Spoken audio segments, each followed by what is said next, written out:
ما جهلنا وانفعنا بما علمتنا وزدنا علما نافعا يا رب العالمين. قال الشيخ المصنف رحمه الله تعالى ونفعنا به وبعلومه في الدارين آمين. Kita di muka surat akhir malam ni, muka surat 33. Kata musannif rahimahullah ta'ala, dan disandarkan menentu bagi iradatnya itu majas akli, kerana yang menentu pada hakikatnya adalah zatnya yang bersifat dengan iradat. Maka terkandunglah segala makna aqaid yang tersebut di dalam perkataan kita, La ilaha illallah Muhammadur Rasulullah. Artinya tiada ada Tuhan yang disembah dengan sebenarnya melainkan Allah, dan Nabi Muhammad itu pesuruh Allah. Hadirin sekalian, pertama sekali marilah kita rasakan syukur dan terima kasih kepada Allah Taala. Syukur kita nikmat hidup yang masih diberi, syukur juga kesihatan, syukur kita dapat Islam, yang kita dah Islam sejak kecil lagi, mak ayah kita Islam, maka Islamlah kita. Yang lebih-lebih lagi syukur kita pada Allah Taala, Islam dijadikan ke kita bukanlah Islam baka dan keturunan saja, tapi dijadikan boleh menerima, mengiyakan, membenar, memperakui, mengimani semua ajaran yang dibawa datang oleh Nabi kita Muhammad sallallahu alaihi wasallam, yang dengan itu jadilah kita orang Islam yang beriman. Syukur juga dijadikan kita boleh taat, patuh perintahnya, meninggalkan larangannya. Itulah dikatakan takwa. Syukur juga kesihatan, kelapangan masa diberi. Begitu juga diberi lagi taufik hidayat kepada kita. Dengan itu ada keupayaan pada kita untuk kita hadir malam ni untuk solat maghrib berjemaah, dan diberikan sekali lagi keupayaan untuk boleh menunggu untuk meneruskan bacaan kitab kita daripada kitab Aku Iman ni, insya-Allah. Dan insya-Allah dan kot malam ni untuk kita menyempurna dan mengkhatamkan kitab ni, insya-Allah. Syukur kita semua nikmat Allah Taala beri itu, kerana tak semua orang dapat nikmat itu. Hatta yang terhujung kita sebut, yang boleh ada kelapangan masa untuk dengar, boleh ikut pengajian bacaan kitab ni. Kerana kadang-kadang berapa ramai orang boleh sembahyang, tapi dia tak mahu dengar kuliah, dia lari balik kan? Jadi kita dapat semua tu. Inilah nikmat-nikmat besar Allah Taala beri. Dapat Islam, dapat iman, dapat jadi takwa, diberi pula kita sihat, lapang masa, boleh dengar, faham pula tu. Alhamdulillah, inilah nikmat-nikmat besar Allah Taala bagi kita. Dia kata musannif rahimahullah ta'ala, dan disandarkan menentu bagi iradatnya itu majas akli. Ada sekalian, kalau ikut apa yang kita nak sambung sedikit ni di ujung ni, pembincangan yang telah kita bicara lepas,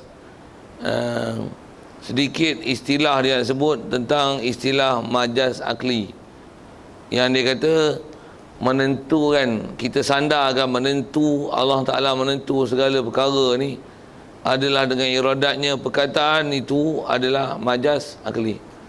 Ada sekalian, bab yang kita duk bicara ni kalau ikut masih bab qada qadar, asalnya kita bicara situ kan.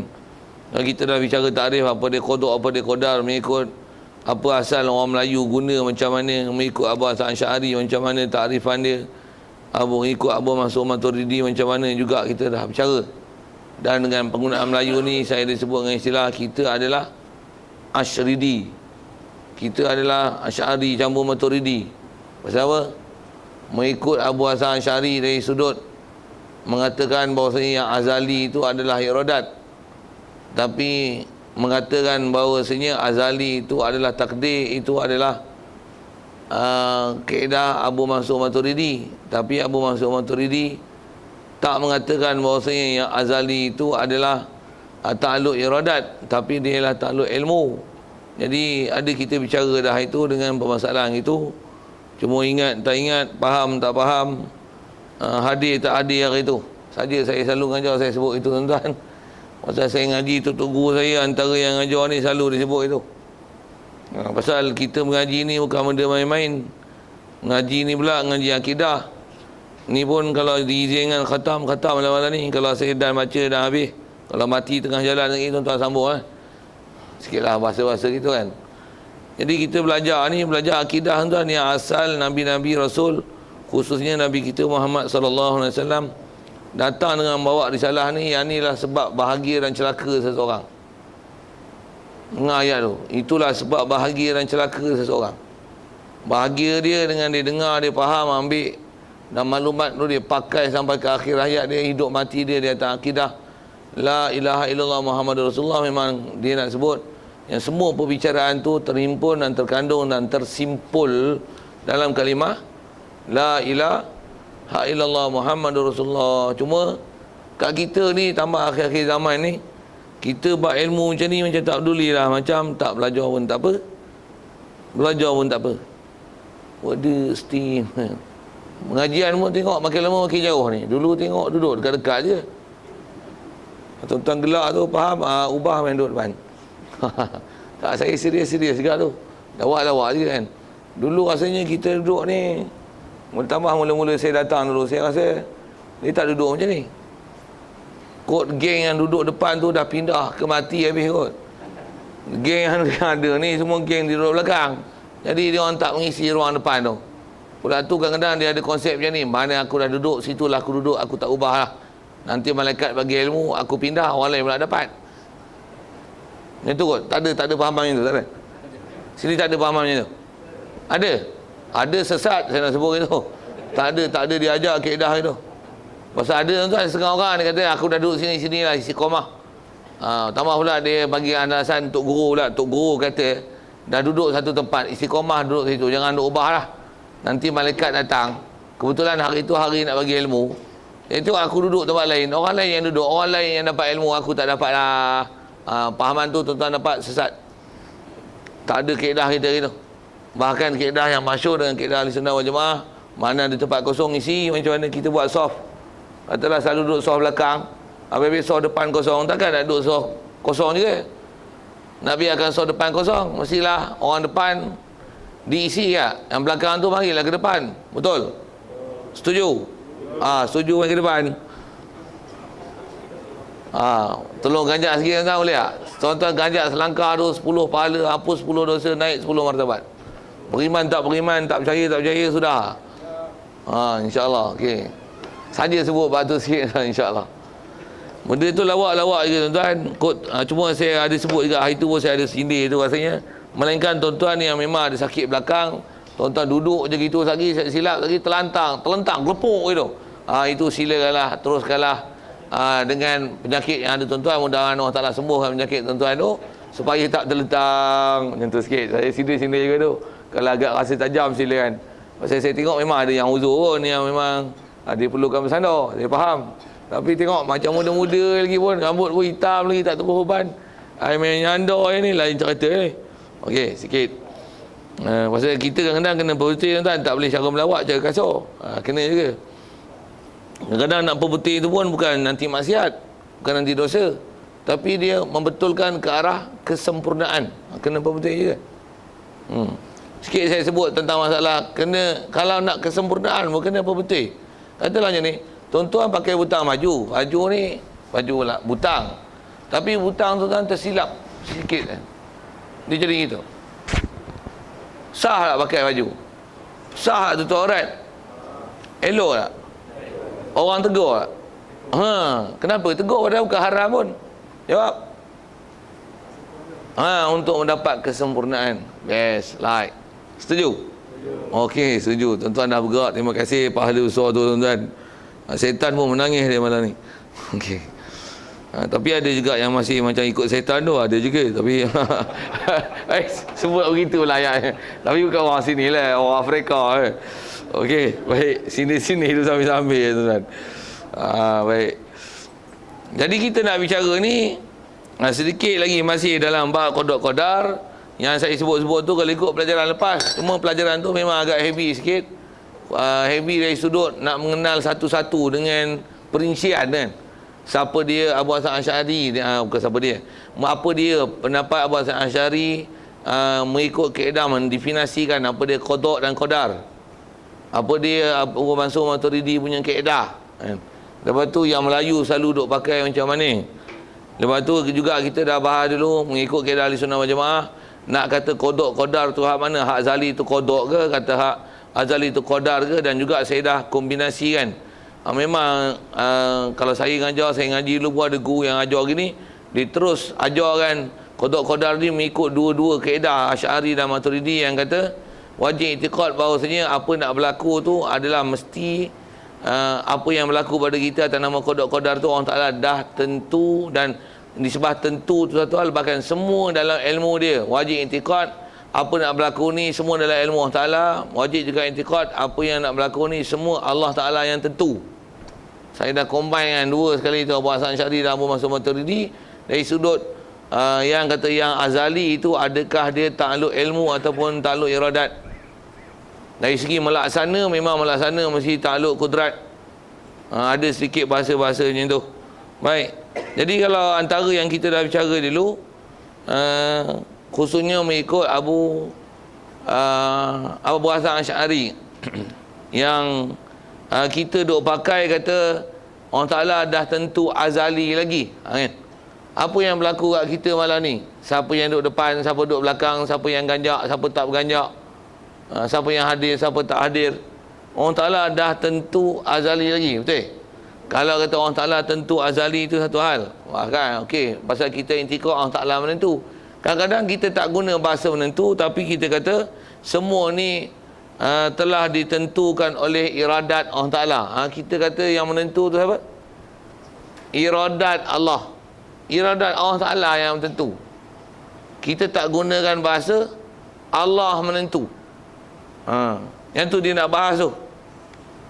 Dia ayat pernyataan yang disebut macam ni, disandarkan menentu itu bagi iradatnya iradat Allah.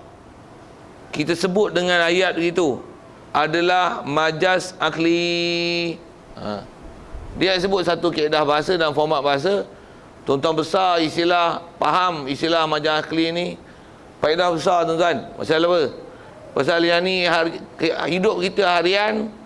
Memang kalau nisbah kita nak bandingkan dengan akidah, kita dah belajar dulu, khususnya dalam bab wahdaniyah yang kata Allah Ta'ala buat segala-gala. Kita ni nisbah usaha ikhtiar saja.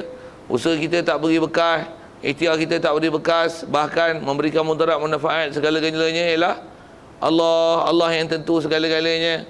Dari segi intikad, wajib faham elok-elok itu, dan wajib intikad memang Allah lah menentu segala-gala, mudarat manfaat semua adalah datang daripada Allah Ta'ala. Walaupun begitu, kalau kita tengok percakapan harian kita sering bercakap, bahkan itulah bahasa kita bercakap, yang kita bercakap dengan istilah kita nak jumpa ni nama majaz akli. Tak faham, memang nak belajar tu, memang saya nak ajar tu, bagi faham tu, insya-Allah. Kita bercakap, kita bukan sandar ke Allah Ta'ala, bahkan semuanya kita bercakap dengan sabab. Kalau kata lah masjid ni tak sejuk ya, tak sejuk lah, silap sebut. Masjid ni tak panas ya, pasal apa tak panas? Jawab.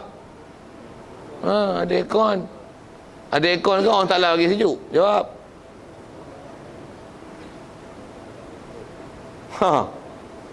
Allah Ta'ala bagi sejuk ke aircon bagi sejuk? Tu jawab aircon buat apa tadi? Dengar saya sebut, itulah namanya majaz akli. Dulu musim kemarau betul tak? Kita tengok rumput-rumput tepi jalan semua kuning mati. Bila hujan turun macam mana? Pasal apa hijau? Hujan turun ke orang Ta'ala lagi hijau? Tu jawab hujan buat apa tadi?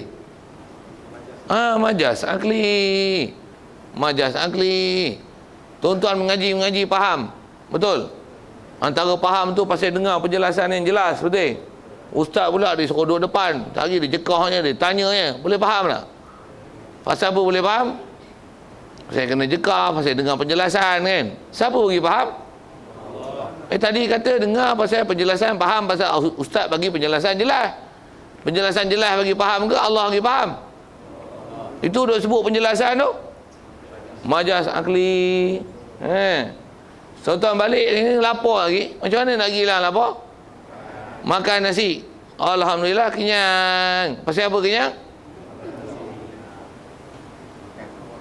Pasal makan. Allah yang kenyang ke makan yang kenyang? Itu apa jawab makan? Pandai tu.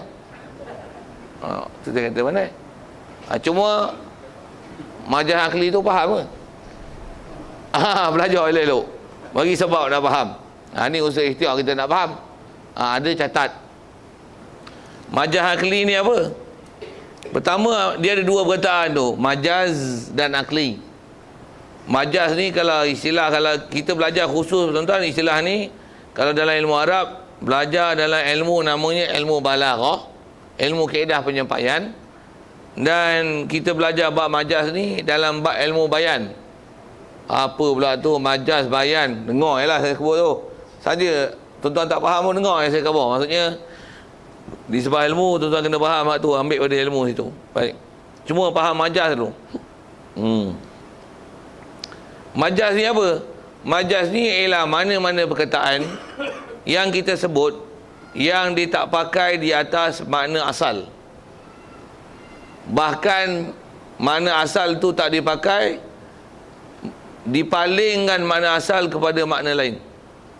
Itu istilahnya majaz.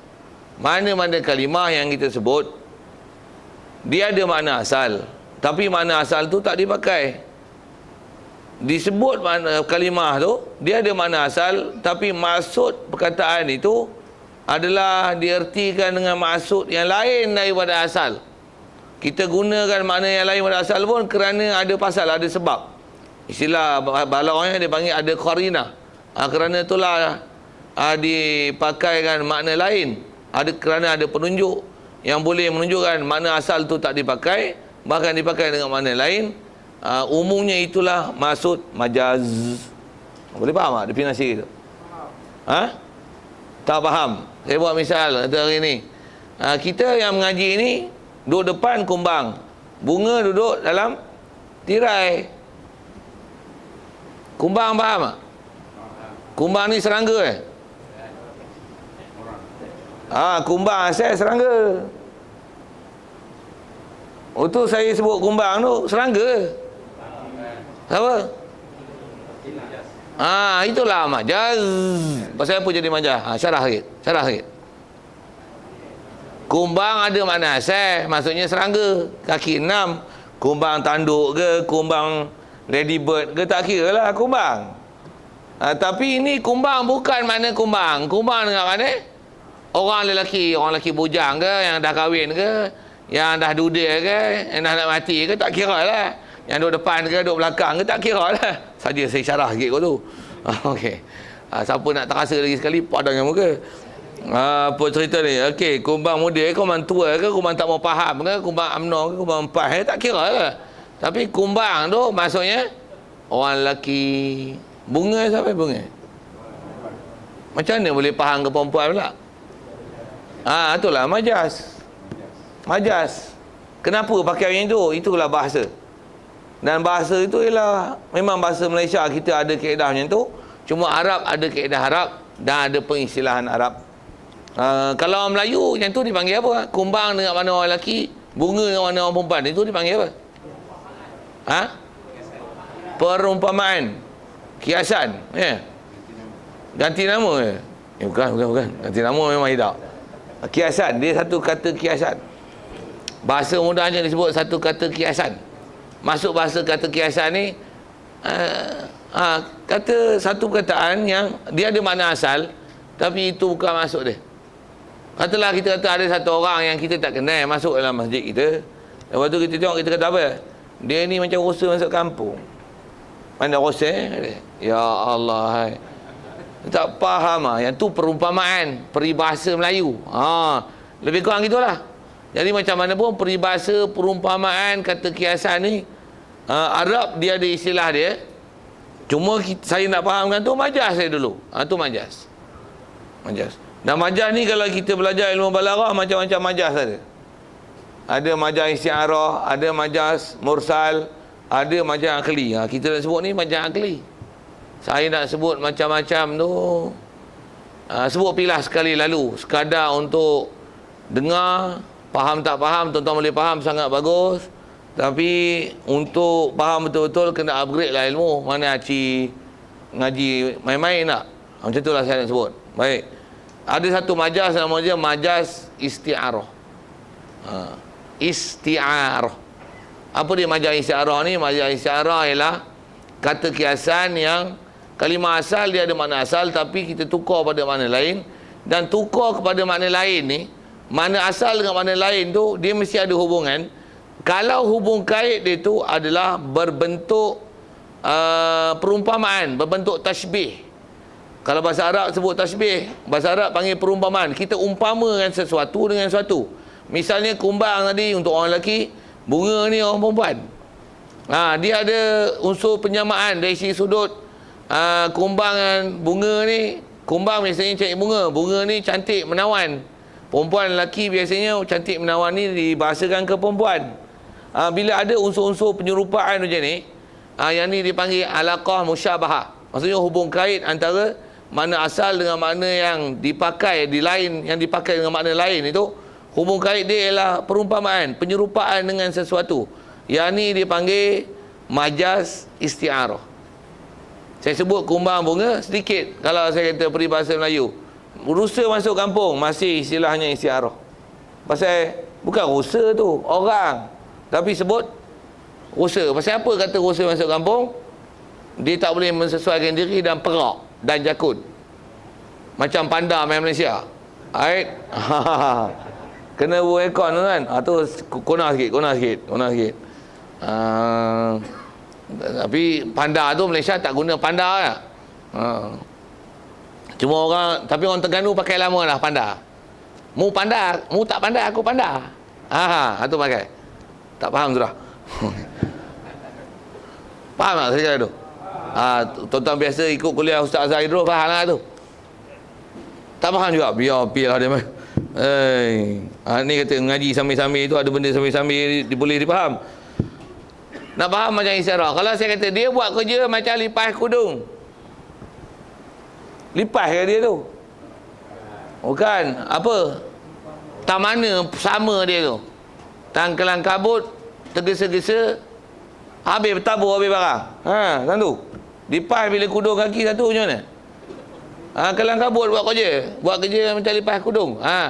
Jadi lipas kudung dengan orang yang buat kerja itu ada istilah penyerupaan. Tu dipanggil majaz isti'arah. Sikit lagi saya sebut. Bila harga barang naik, harga barang ni mencengkam kehidupan manusia. Betul? Harga barang boleh cengkam tak? Gitu, boleh? Harga barang boleh cengkam. Cengkam ni apa? Binatang buas, harimau, singa, tiger, lion. Sikit orang putih lah. Yang tu je boleh mencengkam. Harga barang mana boleh mencengkam? Tapi kita guna bahasa mencengkam tu kepada harga barang yang naik, harga barang yang mahal. Jadi yang tu pun panggil majaz isti'arah, cuma yang tu dia panggil isti'arah makniyah. Saja saya panjang tu. Tuan-tuan tak faham pun dengar je saya sebut. Okey. Pasal apa? Pasal dia ada unsur hayalan. Apa dia? Harga barang mencengkam. Mencengkam harga barang tak boleh cengkam ni. Mencengkam ni, menerkam, mencengkam adalah binatang buas. Seolah-olah ayat dia macam ni, harga barang yang melambung itu adalah seperti binatang buas yang mencengkam kehidupan kita. Dia ada macam tu punya huraian tuan-tuan. Itu dipanggil majaz isti'arah. Nak eja macam mana tuan-tuan? Eja lah. Isti'arah. Tu. ISTAAROH. Bantai eja Melayu. Arab isti'arah. Tuan-tuan biasa ngaji Arab boleh tulis saya cakap apa tu. Okey. Itu majaz isti'arah. Ada majaz yang namanya majaz mursal. Majaz mursal ni adalah kalimah yang masih istilahnya bahasa kiasan. Kita sebut sesuatu, tapi sesuatu tu makna dia tak dipakai dengan makna asal, dia dah makna lain. Tapi hubung kait dia bukan istilahnya tashbih, dia bukan penyerupaan sesuatu dengan sesuatu, tapi dia adalah lain daripada istilah penyerupaan, lain daripada musyabahah. Saya buat misal mudah je. Kalau lapar, orang rumah kita masak apa? Masak nasi. Masak nasi ke masak beras? Cakap betul dulu. Apa beza masak nasi dan masak beras? Beras jadi nasi. Nasi itu akan jadi nasi. Masa masak tu tak jadi nasi lagi. Bukan masak nasi. Masak beras. Tapi kita sebut masak nasi. Tak ada orang sebut masak beras. Betul tak? Jadi tu apa tu? Apa maksud masak beras tu? Apa maksud masak nasi? Maksudnya masak beras bagi jadi nasi. Itu maksud dia. Untuk kita dah pakai masak nasi tu, apa nama dia tu?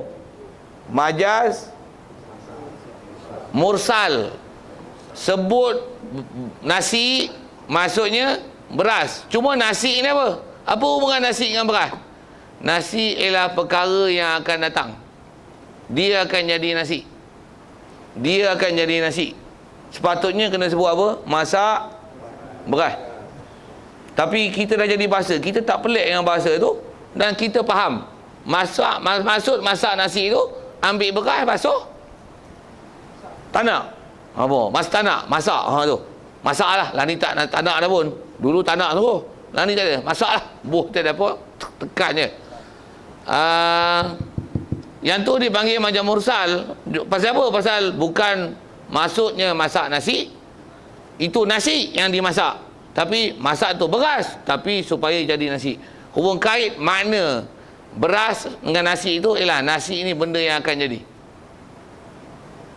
Itu ialah majaz mursal. Majaz mursal. Serupa dengan benda tu juga. Kita parutnya nak buat gulai. Perah apa orang panggil? Perah santan. Perah santan ke perah nyo? Perah kelapa. Puji kelapa. Sorry sikit. Perah kelapa. Perah kelapa ke perah santan? Kalau santan diperah macam mana? Tapi apa maksud perah santan? Perah kelapa lah. Itu buat apa sebut perah santan? Majaz mursal, perah nyo akan jadi santan. Tapi sebut siap perah santan. Majaz mursal. Pasal apa tak panggil majaz istiarah? Pasal istiarah dia mesti penyerupaan. Beras dengan nasi dia bukan penyerupaan. Kalau bahasa Arab dia kata yang tu bi'tibar ma yakun. Sesuatu yang akan datang. Sesuatu yang akan datang. Cuma banyak mursal ni dia banyak hubung kait. Banyak ada. Kalau baca kitab-kitab besar dia ada 30 lebih hubung kait antara makna asal dengan makna yang dipakai. Jadi balik pada perah santan, masak nasi, kita dah pakai. Jadi pelik tak tuan-tuan pakai tu? Pelik? Tak pelik. Memang kita pakai tu dan kita dah faham makna. Kalau sikit macam ni, kalau ada orang dia lurus, kita tu masak nasi, dia pun ambil nasi yang dah ada, nasi sejuk tu, dia pun basuh. Dia buang air, dia sukat, dia masak. Macam jadi bubur. Bukan maksud dia macam tu. Bukan maksudnya tu. Maksud masak nasi ialah masak beras bagi jadi nasi. Kalau masak bubur, yang tu kita tak pakai majaz. Memang masak bubur lah. Masak lagi jadi bubur lah. Masak apa? Masak bubur. Mana masak bubur? Macam mana sebut pilih macam tu. Apa saya sebut? Itu ialah majaz mursal. Allah Ta'ala turunkan rezeki pada langit. Betul tak? Kita pakai macam tu ke? Allah Ta'ala turun rezeki pada langit. Betul tak? Rezeki pada langit. Tuan-tuan biasa tengok burger turun. Burger. Pisang goreng. Ada? Kata rezeki. Nasi mendi, kambing. Shawarma. Sebut pergi. Kabab. Biasa tengok turun gitu. Nasi berani turun. Nasi lemak turun sebungkus. Biasa tengok. Tak ada. Yang nampak apa? Hujan.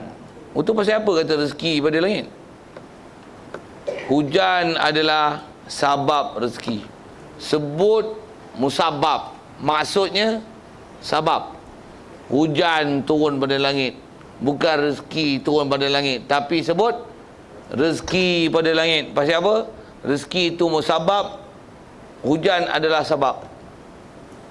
Faham? Susah pelajaran tu? Tak susah? Boleh terima? Tuan-tuan kalau ngaji Arab tu pandai tu. Tu soalan SPM keluar tu. Tuan-tuan saya bukan lawak. Saya guru SPM bahasa Arab tinggi. Saya tahu lah. Salah satu subjek wajib tu. Dan mata pelajaran wajib dalam SPM. Tuan-tuan kalau ada SPM, anak-anak tuan-tuan tanya soalan tu. Dia kata, abah ni pandai lah. Kan abah belajar? Tengok aku ngaji. Kata, ngaji dengan siapa? Cik. Bohbeh tu. Bohbeh. Tu santai. Okey, tak masuk topik ni. Saya baru cerita majaz isti'arah, majaz mursal. Ni majaz akli. Okey, majaz akli apa pula? Majaz akli juga ialah istilahnya bahasa kiasan. Kita sebut satu kalimah, makna asal tu tak dipakai. Dia pakai pada makna lain. Cuma boleh jadi majaz akli pasal apa? Dipanggil majaz akli ialah apabila